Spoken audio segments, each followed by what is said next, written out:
আসসালামু আলাইকুম রহমতুল্লাহি ওয়া বারাকাতুহু নাহমাদুহু ওয়া নুসাল্লি আলা রাসূলিহিল কারীম আম্মা বাদ। ডিয়ার ফ্রেন্ডস, আশা করি প্রত্যেকেই ভালো আছেন। আলহামদুলিল্লাহ, আমিও ভালো আছি।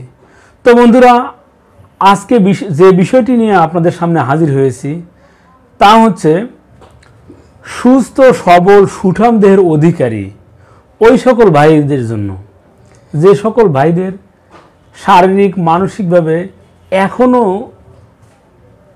অসুস্থ হননি, বিশেষ করে প্রাইভেট সমস্যা একেবারেই নেই, যাদের উত্থানজনিত সমস্যা নেই, যাদের বীর্য এখনও অনেক ঘন রয়েছে, এখনও আকাঙ্ক্ষা বাকি রয়েছে।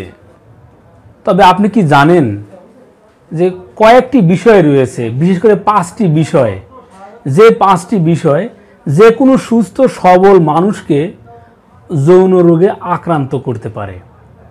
আপনি এখন সুস্থ আছেন, হঠাৎ করে আবিষ্কার করবেন যে আপনি অসুস্থ হয়ে গিয়েছেন। আপনার এই 3টে সমস্যা সহ আরও অনেকগুলো প্রাইভেট সমস্যা আপনাকে ঘিরে ধরেছে। তো বন্ধুরা, এ থেকে উত্তরণের উপায় কি, আমি আপনাদেরকে সেটি বলে দেব। তো বন্ধুরা, সাধারণত মানুষ ভেবে থাকে, আমরা অনেকেদেরই চিন্তা চেতনা ভাবনা এমন যে সাধারণত হস্তমৈথুনের কারণেই এই প্রাইভেট সমস্যাগুলো দেখা দেয়। সাধারণত অধিক মৈথুনের কারণে এই সমস্যাগুলো দেখা দেয়। আপনি কি জানেন এই হস্তমৈথুন ছাড়াও আরও 4টি বিষয় এমন রয়েছে যে কোনো ব্যক্তিকে হঠাৎ করেই যৌন রোগে আক্রান্ত করতে পারে। তো বন্ধুরা, এই হস্তমৈথুন ব্যতীত আরও 4টি যে বিষয় রয়েছে, এর মধ্যে একটি হচ্ছে দুশ্চিন্তা। যারা অধিক পরিমাণে দুশ্চিন্তা করছেন, এটি হতে পারে আপনার চাকরির বিষয় বা কেরিয়ার নিয়ে, হতে পারে আপনার ব্যবসা বাণিজ্য, হতে পারে আপনার পরিবার কেমনে চলবে, কিভাবে চলবে, আপনার সন্তান সন্ততিকে নিয়ে, আপনার সন্তান সন্ততির কেরিয়ার নিয়ে। বেশ, আপনি দুশ্চিন্তা করতে করতে হঠাৎ করে আপনি এই রোগে আক্রান্ত হতে পারেন। তো বন্ধুরা, এর পরের বিষয়টি হচ্ছে ডায়াবেটিস। যাদের সুগারের লেভেল ধীরে ধীরেই বেড়ে যাচ্ছে, তো এই ডায়াবেটিস আপনার দাম্পত্য জীবনকে বিষাদময় করে দিতে পারে, একদম নিরানন্দ করে দিতে পারে। তো বন্ধুরা, এই ডায়াবেটিস থেকে অবশ্যই আপনাকে সচেতন থাকতে হবে। তো বন্ধুরা, আমি কিন্তু 3টে বলে ফেলেছি। একটি হচ্ছে হস্তমৈথুনজনিত সমস্যা বা অধিক মৈথুন, দুশ্চিন্তা, ডায়াবেটিস। এর সাথে যে বিষয়টাকে আমরা একেবারেই গুরুত্ব দেই না, সেটি হচ্ছে ভেজাল খাবার। আমরা দৈনন্দিন যে সকল খাবার গ্রহণ করছি, অধিকাংশ খাবারেই কীটনাশক, বিভিন্ন রকমের সার, বিষ, এগুলো এখন স্প্রে করছে, বাজারজাত করছে। চাউল, এটিও কিন্তু রাসায়নিক মুক্ত নয়। তো এইভাবে প্রতিনিয়ত ভেজাল দ্রব্য খেতে খেতে আমাদের শরীরের অঙ্গ প্রত্যঙ্গ যেরকমভাবে দুর্বল হয়ে যাচ্ছে, সেই সাথে আমাদের বীর্যও কিন্তু পাতলা হয়ে যাচ্ছে, উত্থানজনিত সমস্যা দেখা দিচ্ছে, আকাঙ্ক্ষা হ্রাসজনিত সমস্যা দেখা দিচ্ছে। বিশেষ করে সাধারণ সমাজ, যারা সাধারণত খাবার দাবারে তেমন সচেতন নন, তো তারা আরও বেশি ক্ষতিগ্রস্ত হচ্ছেন। খাবারের মধ্যে অধিক ঝাল, অধিক টক, এগুলো গ্রহণ করার কারণেও কিন্তু আমাদের এই প্রাইভেট সমস্যাগুলো দেখা দিচ্ছে। তো বন্ধুরা, আমি প্রথমেই বলেছি যে সকল ভাই এখনও সুস্থ সবল রয়েছেন, যারা কখনো হস্তমৈথুন করেননি, অধিক রকম মৈথুন করে নিজেকে ক্ষতিগ্রস্ত করেননি, তো হতে পারে এগুলো ব্যতীতই আপনার শরীরে ডায়াবেটিস বাসা বেঁধেছে, দুশ্চিন্তা বাসা বেঁধেছে, ভেজাল খাবার তো প্রতিনিয়ত সবাই খাচ্ছি, সেই সাথে টক, ঝাল, এই খাবারগুলো খাওয়ার কারণে আমাদের যে কোনো সময় এই সমস্যাগুলো হতে পারে।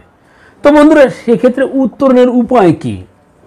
তো বন্ধুরা, অনেক প্রকার ভেষজ রয়েছে যেগুলো আমাদের এই সমস্যা ব্যতীতই আমরা কিন্তু নিয়মিত খেতে পারি। তো বন্ধুরা, এমনই হাজার ভেষজের ভিতর থেকে আপনাদেরকে আমি একটি ভেষজের কথা বলে দিচ্ছি।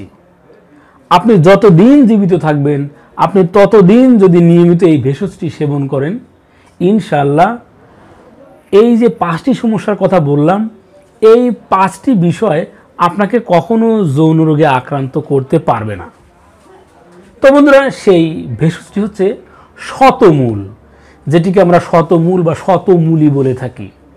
তো বন্ধুরা, এটিকে কিন্তু আমরা অনেক সময় সকালে আমরা কাঁচা খেয়ে থাকি, কখনো বা মধুর সাথে পাউডার খেয়ে থাকি।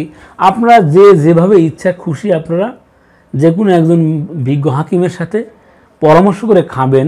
আমি একটি পন্থা বা পদ্ধতি বলে দিচ্ছি যেটি আপনি সবচেয়ে বেশি উপকৃত হবেন ইনশাআল্লাহ। আর সেটি হচ্ছে আপনার শতমূলির রসকে যেহেতু কাঁচা ব্যতীত অবশ্যই রস হবে না, তো আপনার শতমূলিকে কাঁচা সংগ্রহ করুন। এটি 50 মিলিলিটার পরিমাণ সংগ্রহ করুন, 50 মিলিলিটার। তো বন্ধুরা, এর সাথে 100 মিলিলিটার ঘি, অবশ্যই যেন ঘিটি অবশ্যই খাঁটি হয়, এই দুটোকে হালকা আঁচে।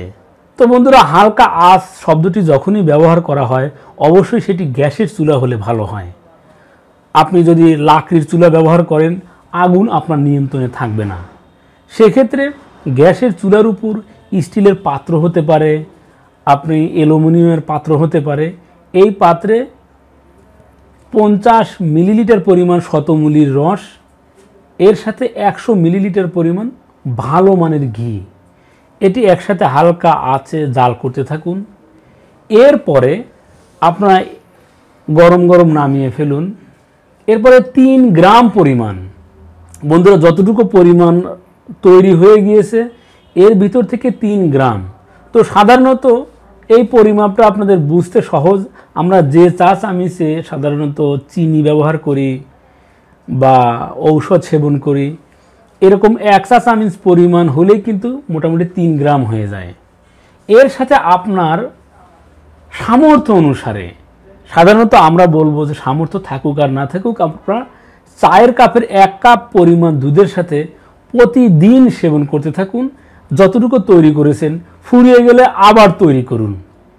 এইভাবে আপনি যতদিন জীবিত থাকবেন বা আপনার যৌবনকাল ধরে রাখতে আপনার সামর্থ্য অনুসারে নিয়মিত সেবন করতে থাকুন।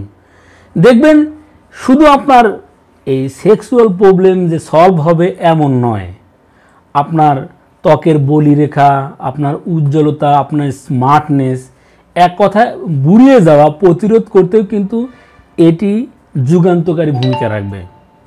তো বন্ধুরা, এই ছিল আজকের আমাদের আলোচ্য বিষয়। আমার আপনার চারপাশে ছড়িয়ে ছিটিয়ে যে সকল ভেষজগুলো রয়েছে, এই সকল ভেষজের গুণাগুণ সম্পর্কে জানতে চোখ রাখুন আপনাদের প্রিয় ইউটিউব চ্যানেল অল টাইম ওকেতে। সেই সাথে আমাদের এই চ্যানেলটিকে সাবস্ক্রাইব করে আমাদের সাথেই থাকুন। ধন্যবাদ সবাইকে।